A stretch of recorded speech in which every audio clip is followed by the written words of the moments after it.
I don't really know where I'm going with it, but the power is in the rider's hands. It makes sense. With like, what do they say? With no clowns, there's no circus. Totally. And literally.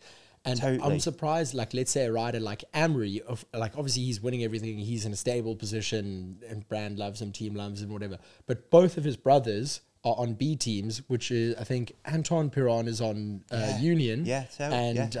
Other Piron is on, I think, Comsel Schwalbe. Yes. And both of those teams are getting schmied out of next year's racing because of these new changes and the only UCI teams. And I'm like, kind of like interested to see if, like, let's say if I stand up and go, oh, I don't think it's right, Chris Ball's like, cool, pal. cool story, go do backyard battle. Whereas like if Amory stands up and he's like, hey guys, I don't think that these changes are actually necessary, and it literally takes 3-4 of the top boys to say, I don't think that this is the right thing to do, which is also like hard for, like, I don't expect those guys to stand up and like stand up for the small guys, but like I think it would take. Right, though. He's got to stand up for his family. Yeah, actually for his brothers. That's why I said Amory, because he's actually got the most vested interest in like the topic, and he could so easily be like, guys, this is not the way to do it. Even like last year when he broke his neck in the B zone, he was like, oh, I see lots of money going into the sport and lots of this going into the sport, but no more prize money, no more safety, no more nothing. Like, where's all this money going, guys? You know, so like he has stood up in the past before a little bit. So it'd be interesting to see if he was like, guys, you can't kick out half of the teams. And it's not as though the B teams are like some crummy team with a gazebo and a weird, like, they sick teams. It's like Danny Hart and those teams, like Austin Dooley, people that like top 10 and top 20 races all the time. Like, it is interesting, actually. I haven't heard much publicly spoken about it yet. Because nothing's happened. Because nothing's happened. So whenever this date that it publicly happens, then we'll see. A small part of me knows that it's not going to happen, but I really am hoping that they, like, I'm hoping that, well, I think it will happen. You know what I mean? I think. What, you think these changes will go for it? Because I said to those guys, surely they can't make this change for next year. It's too soon. They can't give everyone enough time. Like, they can't do that much of a drastic change. And then somebody was like, Chris Ball doesn't give a fuck about you, man. He's gonna slay you, you know what I mean? Yeah. And then a small part of me is like, maybe they haven't announced it because they are gonna save it for 2026 or something like that. So like a small part of me is like, no, maybe they'll save it for another year or something like that. And then in most of my logic thinking brain's like, nah, Paul. I guess the sort of positive is that there's a race to go in in MSA. Yeah. So if all this stuff is true and maybe some more information comes out as of when we're recording this, there's an opportunity there for riders to be like, no. Yes. I'd love to see it. I don't know, maybe because I'm just a bit of a renegade sometimes. Yes, and I just want riders like to stand up for the sport that we all love. Yes. And not watch it just get fucked in the ass. Yeah. I thought I wasn't allowed to swear on this podcast. It's true though. It's like it's changed so much. I mean, much. I'm gonna, using myself as an example and having a platform and doing the podcast, doing all this, I've just been uninvested for 2 years. So we shouldn't be. We should be stoked for it. Yeah. Like, I speak to like Deeks and Joel at the beginning of the year, and I was like, oh, did you guys watch the World Cup? They're like, no.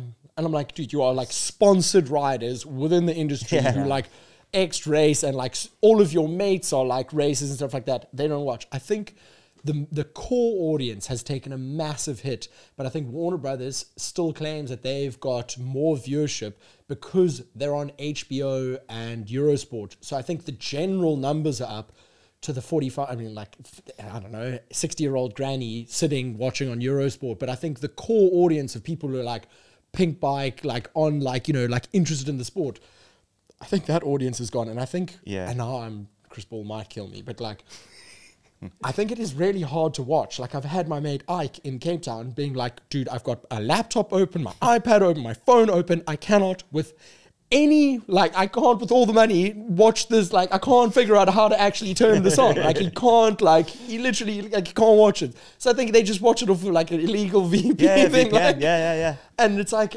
you kind of need to make it a little bit easier. Just make it easier for people to watch, you know? Like, yeah, like even my parents used to watch all the World Cups and stuff like that. Now they just sit on like Tissot live timing, like watching the live timing. Like, how lame is that?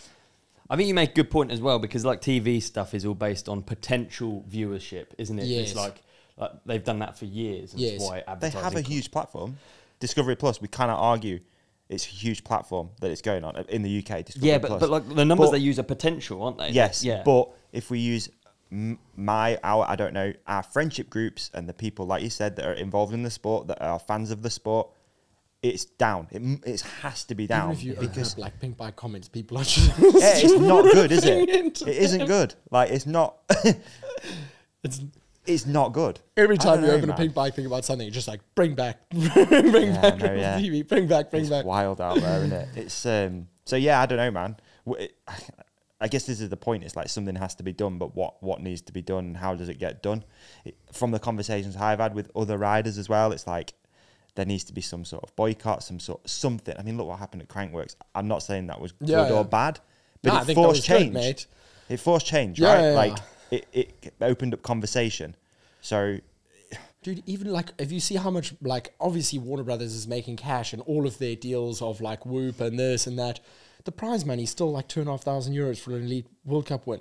If you told a golfer or a MotoGP rider, like, I'm the best in the world, I won this race that I for sure could have broken my back at like 10 different occasions on the track, and I won €2,500, they would laugh in your face. Yeah. They would literally be like, you are kidding. You're the best in the world. You won $2,500. Even look at, like, go talk to the motocross boys. They'd be like, are you joking, dude? Yeah. Like, not hanging the check on the wall, are you? You're not hanging the check on the wall. I don't think they even give them big checks on the podium. It's embarrassing. Yeah. It's a little envelope you pick up from the lift office, literally. Who was it that posted about that the other day that they'd not been paid? I can't remember. Anyway, I can't remember. Someone had put like the actual phone number on his Instagram. Like, I can't remember who it was. It might have been Ronan.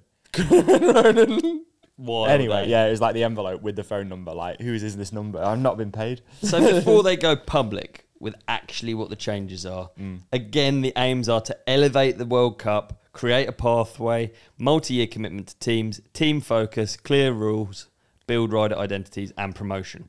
But I don't think the way to elevate those things is by kicking out half the squad. I agree, but it's interesting to go through it all, refresh on what we started with, and be like, It refreshed some anger in my brain. But it's true though, isn't it? Because like, all right, if these are your objectives, that's great. That is great. So we're trying, but maybe there are some places where they need to be adjusted and to fulfill these objectives. Yes, I don't think the changes that they are making are going to naturally make that better. You know what I mean?